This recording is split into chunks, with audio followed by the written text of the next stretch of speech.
So there was a hot take viral tweet that was posted a few days ago on September 27th that deals with Baldur's Gate 3. And this tweet unintentionally resurfaced the discussion on whether or not games should try to appeal to an extremely wide player base, or if they should be, more focused or niche in their intentions and cater to a specific type of gamers. So I figured I would do a video, although truthfully I'm probably just going to be speaking things that many of you are already thinking and saying, but early on in the video I am going to touch on a subject that I noticed a lot of misconception floating around it. So let's jump right into it. So the tweet that prompted this discussion was posted by Synth Potato, who has a fairly large Twitter following, who does game reviews and coverage, and from what I noticed, it was mostly for action games or action RPGs, that type of genre, not really CRPGs or turn-based games or anything of that nature. And the tweet says, hot take, Larian should add real-time combat to Baldur's Gate 3. Take all the profit from the game and make it an option.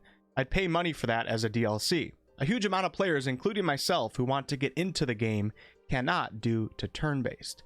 They'd probably triple their sales and be able to reach a much wider audience if they added that as an option. BG 1 and 2 weren't turn-based. So as you can imagine, like everything on Twitter, this tweet triggered quite a lot of people, and I do disagree with what was said here and what is being asked for. But I also want to say that I don't think Synth Potato had bad intentions here.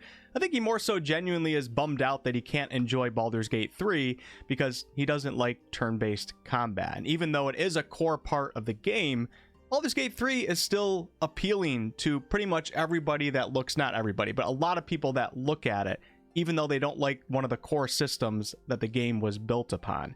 And I think that's pretty cool. It kind of shows you how great of a game Baldur's Gate 3 truly is, when instead of gamers saying, this game sucks, they're instead asking for a feature to be added so then they can enjoy the other aspects of the game. And I think that's pretty cool. Those who don't enjoy turn-based combat systems can still recognize that Larian has created something truly special here. But since Larian chose to appeal or cater to the turn-based crowd, many gamers don't get to experience Larian this year. And in this day and age, with so many of our favorite companies kind of on that downward slope, losing their quality, losing their charm, and so many mediocre games, I think this tweet shows you that Larian or Larian-esque companies are in demand by gamers from all genres. I do think that Synth Potato deserves a little credit here for not saying replace the turn-based combat system, as he's asking for it to be added, and I don't think his intention is to change the great experience that many of us have had or are currently having.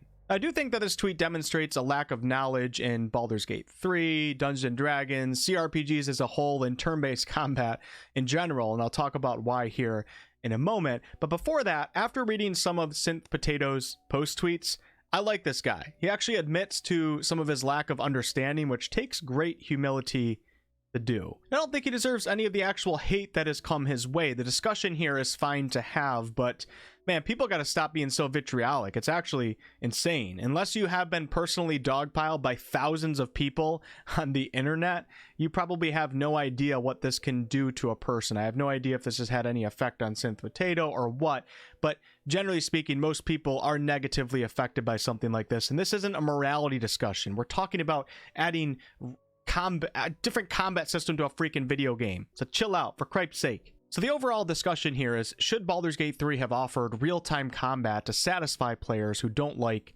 turn-based combat? The first thing we have to define before we can even have this discussion in the first place is, what type of real-time combat are we talking about? It seems like a lot of gamers that don't like turn-based combat will hear that the original Baldur's Gate games had real-time combat. And then they use BG 1 and 2 to back up their advocacy for a real-time combat system in Baldur's Gate 3. And they do this without understanding that the real-time combat system that they actually want is very, very different from the real-time combat system in Baldur's Gate 1 and 2. In this tweet, for example, Baldur's Gate 1 and 2 are used to back up and give weight to basically the entire tweet. But I don't believe that the tweet is actually advocating for the Baldur's Gate 1 and 2 combat system. Actually, I'm almost certain of it after looking a bit more into this reviewer's history. Synth Potato is not a fan of point-and-click games, so it's highly unlikely that he's a fan of the old-school RPG or old-school CRPG combat systems that you would find in BG 1 and 2. I think Synth is more so advocating here for an action combat system, such as what you may see in Elden Ring, Zelda, The Witcher, Skyrim, etc. And even if he's not, there's a lot of gamers that are. This type of real-time action combat is actually very, very different from the real-time with pause combat that you'll see in games such as Baldur's Gate 1 and 2, as well as several other CRPGs. Now, generally speaking, in these real-time with pause games, when you enter into combat, there's a behind-the-scenes initiative roll for each combatant, and the game then places every combatant into an order of turns. The combatant who scores the highest or the lowest, depending on the game, gets the privilege of attacking or using their action, I guess I should say, at an earlier time in the round than others. And then the second highest combatant gets to go after that, and so on until the last combatant has taken their turn. And when the round is over, which in many of these games a round is about 6 seconds long, the order of turns will start over again. You're not typically controlling your character in the actual moment of their action on their turn. You're not controlling that actual sword swing or the casting of the spell. You're more so issuing out orders for them to then carry out when their turn comes around. And this is why in games like Baldur's Gate 1, your character may take a swing or shoot an arrow and then just kind of stand there for several seconds after that and not really do anything. That character takes its turn and then has to wait for their next turn, even though you can move pretty much at any time. Real-time with pause games can get very overwhelming and confusing because so much is happening in a single round of combat, and it's up to you when you want to pause the game to try to figure out what's going on, to then issue out commands to your party members to carry out on their actual turn. So much happens within a round of combat within those 6 seconds, including all of the turns that your opponents are taking, that it's almost impossible to follow everything that is occurring. And because of that, in many of these games, players are actually able to automate the process a bit by setting up individual character behaviors outside of combat, to where when combat begins, the player will many times not even have to intervene that much if they set these behaviors up well. An example of this would be setting the commands for your support character to use a heal or a healing spell on their turn when a character in your group is below 25% HP. You don't have to do anything in that case, it will just occur in that round. Now, personally, I love real-time with pause combat, and if I was presented with a choice between real-time with pause and turn-based, I tend to choose real-time with pause. But I promise you, it's nowhere near being similar to the action combat that many gamers seem to be advocating for, that they want Baldur's Gate 3 to have. Now, I would actually argue, a lot of people seem to think turn-based is not popular. I would actually argue that if Baldur's Gate 3 was real-time with pause, the game would be much less popular than it is right now, due to real-time with pause being quite complex and overwhelming, therefore making it a little bit more niche and hardcore of a combat style. Also, for those of you that think turn-based is dead, I do see comments from time to time that will say something like, Baldur's Gate 3 is never going to be anything because it's turn-based, barf emoji or something like that. The Pokemon franchise is one of the highest grossing media franchises. Actually, I think it is the highest grossing media franchise of all time, and that is based on turn-based combat. So think about that. So I'm happy to clear that up for anyone who may be unaware of what type of combat system Baldur's Gate 1 and 2 actually use. But now let's get into the discussion of, should Baldur's Gate 3 offer an action combat system? And my answer to that is, of course, no. And I don't think it's even reasonable to ask Larian to do this. Now, there are games out there, such as Pathfinder Wrath of the Righteous and Pillars of Eternity Deadfire, that offer players the choice between turn-based combat and real-time with pause combat.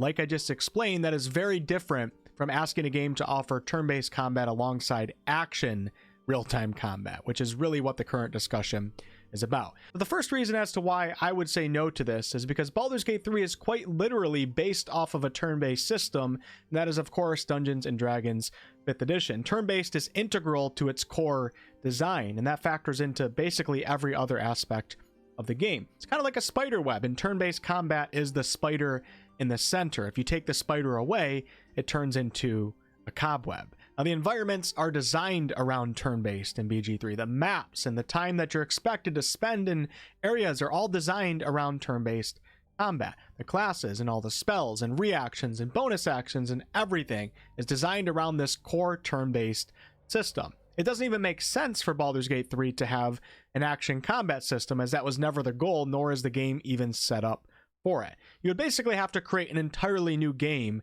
and why would Larian even want to do that? BG3 is already very good at what it does, and the numbers clearly show that. I don't think Larian has any interest in creating what will be likely another soulless action combat game. And I'm saying that as someone who very much enjoys good action combat games, even though they seem to be much less common these days. Turn-based combat is a huge part of Baldur's Gate 3's charm, and it allows Larian to separate themselves from the thousands of mediocre to crappy action combat games that seem to flood the market every year, with the exception of a few good ones, of course. And whether or not you like turn-based, and I'm not talking to synth potato here, I'm speaking in general terms, it doesn't change the fact that the vast majority of BG3 players are extremely satisfied with what Larian has done here. And if you're not into turn-based games, well, that's fair and that's okay. But simply put, this game is just not for you.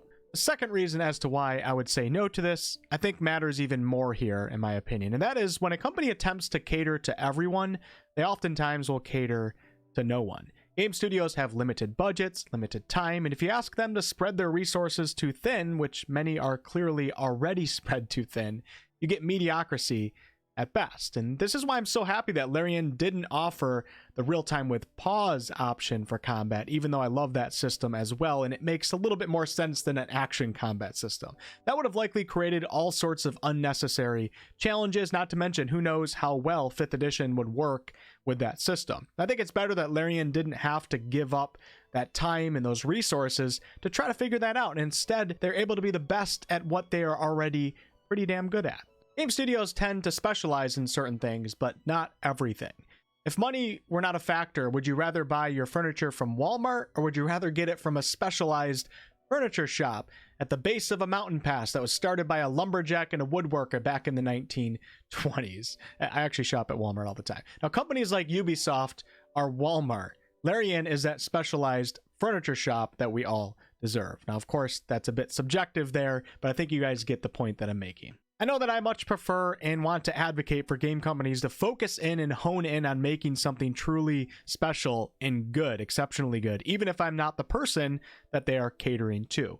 I respect that, and I'm happy for those that get that special experience, as I also ultimately hope that that will inspire other companies within the genres that I do like to also create exceptional games for myself. Returning to the original tweet, no, I don't think it's a good idea for Larian to take their profits, or in this case, all of their profits, to make action combat an option in this game, nor do I think it's even reasonable to ask for that. With that said, a lot of people don't understand the intricacies and complexities behind the CRPG genre, and therefore they don't fully grasp, how much of an ask that truly would be, or how much of a foundational change really needs to occur for that to even be like an idea that surfaces. And that's fine. I don't think someone's dumb for not understanding it. They're probably just not involved in this genre or these types of games, and probably don't have much knowledge on Dungeons and Dragons. As for Larian tripling their sales from adding this, no, I don't believe that would be the case. In fact, I think it would be an overall negative for the game, and of course the company. The two systems are just so vastly different from one another, not to mention that Larian would have to find a way to make an action combat system on the level of the quality of everything else that they've done. I feel like they would hold themselves to that standard, therefore you need like another freaking 5 years of development. Larian chose to make a game based on Dungeons and Dragons 5th edition. They made their combat turn-based, which makes sense for that system, and they are already very, very experienced and good at making turn-based combat games. It is their specialty. They are that special furniture shop that makes the coolest, nicest, highest quality furniture. And that's the reason why BG3 became the unexpected blow-up game that it has become. And that'll be it for this video. Thank you so much to all of you that made it to the end. I appreciate you. Much more Baldur's Gate 3 and RPG content on the way. I'll catch you on the next one.